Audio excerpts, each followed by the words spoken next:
Cornerback is arguably the hardest position to play in the NFL. Nearly every snap, you're on an island, attempting to cover the quickest, most twitchy athletes in the world. But one man never feared being on an island. In fact, he made it his own. So I prided my offseason on staying off of Revis Island. Darrelle Revis left receivers stranded week after week, but in 2009, he put together the greatest season of any corner ever, making All-Pros and Hall of Famers look like castaways. That 2009 season will never, ever be replicated. That's impossible. So let's look back at that 09 season, the year Darrelle Revis shut everyone down.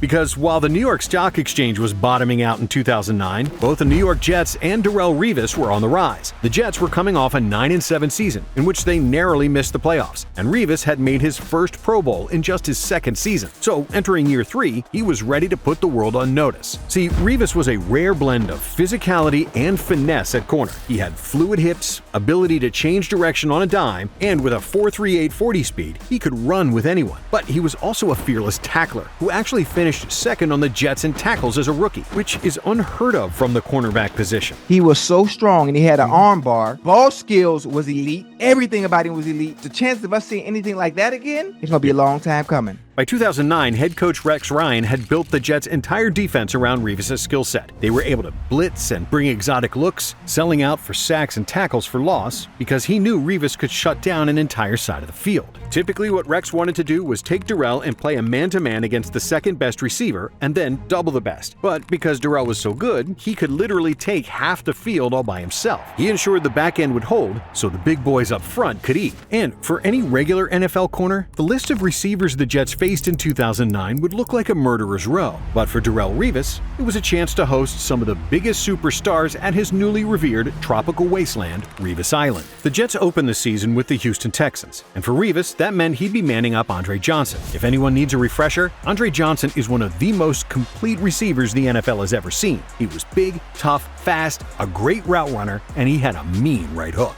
But Revis blanketed him, holding Johnson to 35 yards and just 1 first down. To put in perspective how tough of a task that is, Johnson proceeded to go for 149 yards and 2 touchdowns the next week. Maybe he should have used that right hook against Revis. But this was just the start for Darrelle, because week 2 brought forth an even tougher opponent. None other than Randy Moss. He had started the season in true Moss fashion with 141 yards in week 1. But when you book a ticket to Revis Island, even the best get stranded. And Moss finished their week 2 game with just 4 receptions for 24 yards. To make matters worse, Moss got another shot at Revis in week 10 and had just 5 receptions for 34 yards in that matchup. Darrelle, however, finished the 2 games with 4 passes defended and an interception. And if Hall of Famers struggled, what do you think it was like for average receivers? They became first-class castaways. Justin Gage barely caught more passes than Revis defended and only went for 37 yards in week 3. Then in week 4, even the big-bodied Marcus Colston couldn't shake him, and Drew Brees was smart enough to stay away from Revis altogether,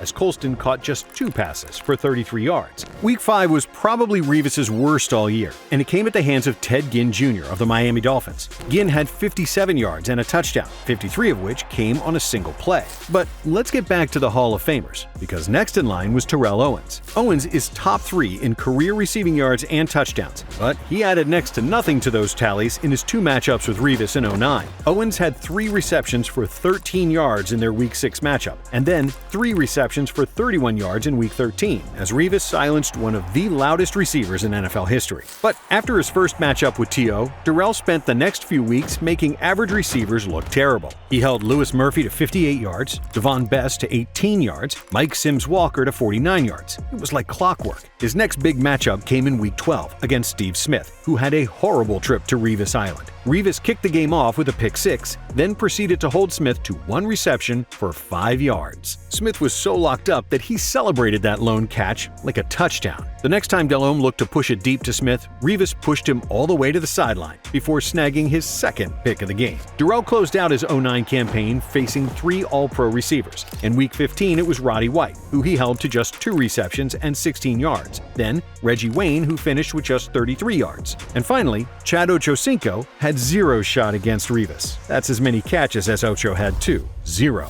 In the 2009 regular season, Darrelle Revis lined up across from a Hall of Fame or All-Pro receiver in 9 separate games. Names like Reggie Wayne, Andre Johnson, Steve Smith, Terrell Owens, and Randy Moss were all held to 35 yards or less. That level of shutdown ability hasn't been seen before or since. Not from Deion Sanders, Rod Woodson, or even Charles Woodson, who we'll get to later. Revis allowed just 46 receptions, 465 yards, and 3 touchdowns over the entire season. Not to mention defending an NFL record 31 passes, intercepting 6, and taking 1 back for a touchdown. And while the individual numbers are great, behind Revis's elite play, the Jets boasted the #1 defense in the league, allowing the fewest points and yards against. This, in my opinion, was the best year a corner has ever had, the most impact a corner has ever had in the National Football League. They also secured their first playoff berth in 3 years, where Revis continued to assert his dominance. In the wild card round, he faced Chad Ochocinco for the second time. This time, he had an interception and held Ocho to just 2 receptions for 28 yards, as the Jets upset Cincy. They would then go on to defeat the Chargers in the divisional round, as Revis grabbed another interception and set up a conference championship bout with Reggie Wayne and the Colts. And despite losing the game 30-17, Revis shut down Wayne for the second time that season, holding him to 3 receptions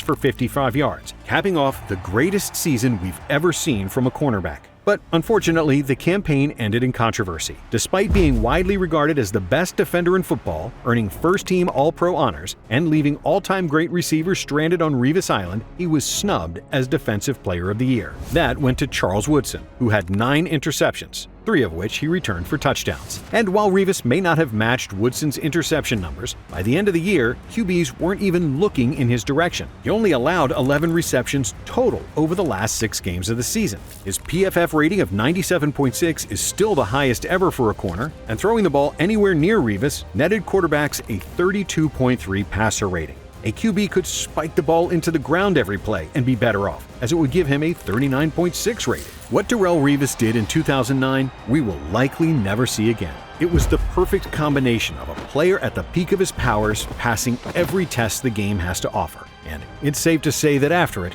receivers thought twice before booking a trip to Revis Island.